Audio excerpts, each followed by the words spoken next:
আমি আর সঞ্জয় দুজন মিলে রওনা দিলাম ময়নাগুড়ির দিকে।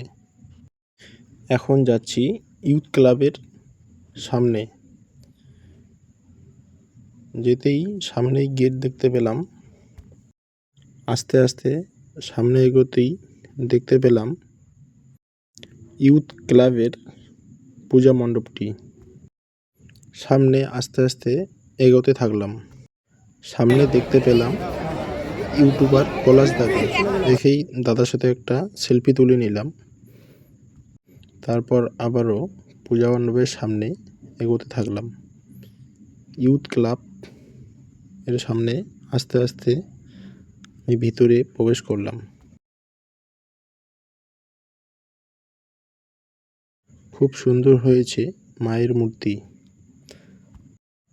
এবারে আস্তে আস্তে আমি ওখান থেকে রওনা দিয়ে দিলাম আরেকটা পূজা মণ্ডপের দিকে। তো চলে যাচ্ছি এখন আমরা